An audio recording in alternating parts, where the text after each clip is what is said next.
Explorers of the unknown, welcome back. Let's expand our horizons with today's question.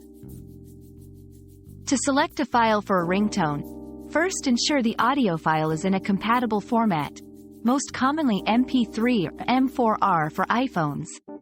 On Android, long press the song and choose Set as Ringtone from the menu.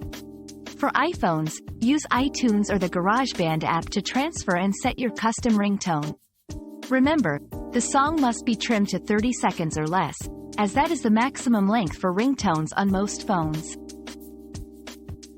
Another mystery solved, but many more await. Keep up with our daily discoveries by subscribing and turning on notifications.